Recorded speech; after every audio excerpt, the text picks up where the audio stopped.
Hello anglers, I'm JB Salter, your guest host on the Outdoor Kitchen Show today. I got a nice one there, boys. I got a nice one. Got him on the cricket this time. This is a good one. That's another bass, y'all. How about that? Catch everything on crickets. He's kind of small. It has to be 14 inches in the Chapel Basin.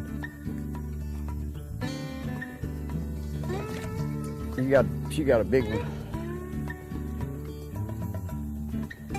All we need is got about 6 good brim.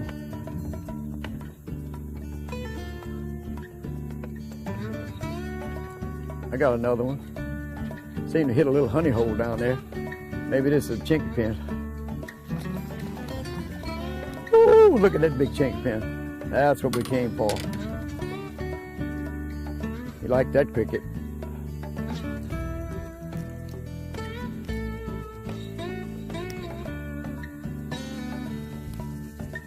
Not as big, but well, that's a little bluegill.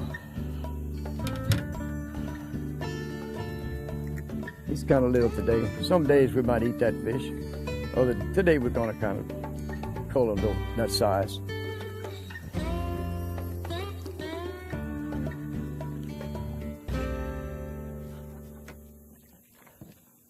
This particular little spot here has got some good water in it. It's kind of milky, but it's still good. And they seem to be gathered up in this little spot right here in front of this, where this Y is, where this other canal leads off right there.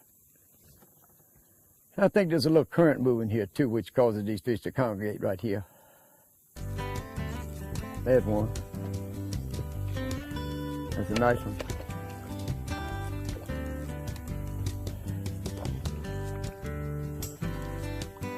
Sac-a-lait. Nice sac-a-lait on worm.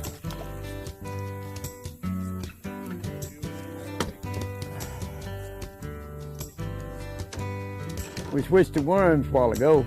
See if we could catch some chinky pin on those worms. See, I didn't even lose my worm. That's a nice sac-a-lait. I got another one. Nice one this time too. Nice chinky pin. Oh yeah. Switch to worms, folks. Now we're catching a few chinky pin. Of course, I think too we kind of got up a little closer to those pilings where those other folks been catching them. It was nice enough to say we could get up there and head up them a little bit. Today we're out here in the greater Chapel Basin. It's 60 miles north and south and 18 miles wide, and one of the greatest fishing places in the United States. And it's good for about 12 or 13 kinds of fish. 6 or 7 are very good sport fish. Good for bass, people who like to catfish on the bottom, people who like to sac-a-lait fish with jigs, or like we're doing this morning, we're fishing with worms and crickets for chinkpin and bluegill. Got another one. Sac-a-lait this time. Catching them on a piece of night crawler, about 1.5 inches long.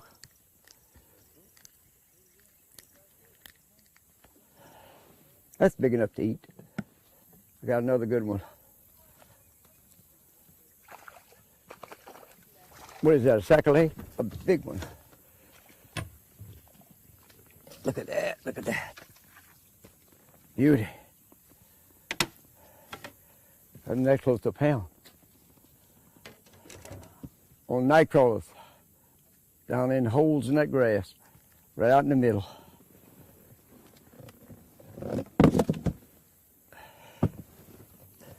That's 3 fish on the same piece of worm. No doubt I couldn't catch them on jigs too. They really love a jig. You can make that jig move.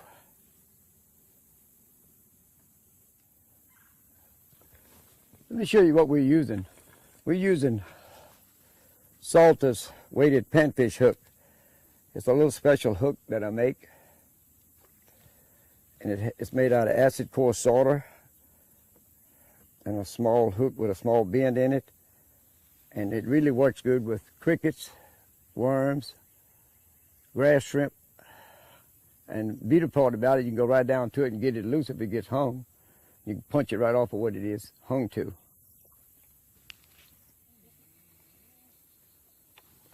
There he is. That's another good one. Very good one.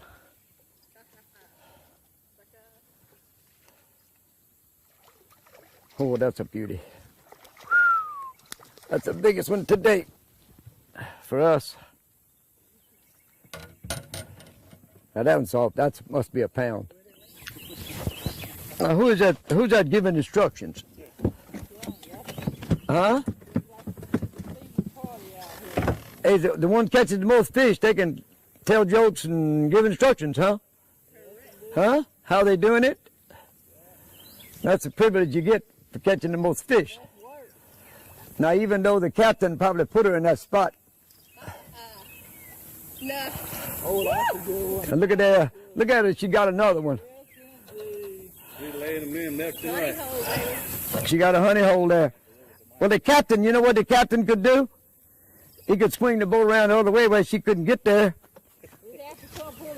And then she wouldn't be hollering so loud. That's what this captain does. He swing it around. Ain't that right, JB? Well, I try to treat people nice, you know. Y'all accuse me of that, but it's not really so. You can say anything you want about me, as long as you keep mentioning my name. Okay, folks, we switched to a cork this time. There he is. Got a nice chinky pin. Look at that one. Oh, no. Look like they're suspended. Using a piece of about a 1-inch long night crawler. Chinky pin was distributed by the government back in the 30s or 40s for food value throughout southern United States. It has a little pink tab on its gill flap. That's how you recognize them. And they're kind of gray looking, and they're very strong fish. Okay, there's two kind of casts we use. One is the underhand, give it line as it's going out there, and the second is the overhand. It's very easy in this open water, and there's no obstructions that you get hung in, so that's easier to do, the overhand cast. Get it out there about 25, 30 feet, very easy. There he is again. Not so big. Good eater though. That's an eater today. Very good to cook.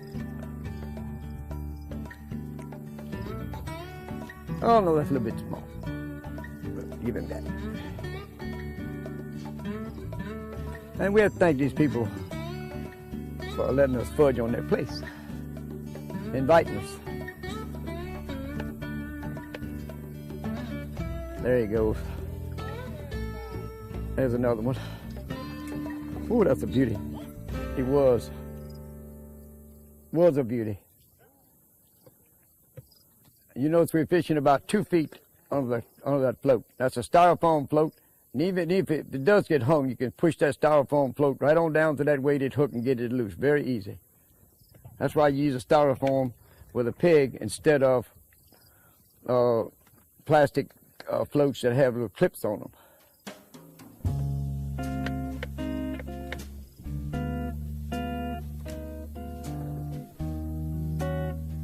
There he is again. Another nice one. That's a bluegill. That's a female bluegill. The red ones are the males, and the white and the yellow ones are the females, as far as I know about this fish. We love fishing with JB, but we love his fish fry even more. So let's head back to the kitchen.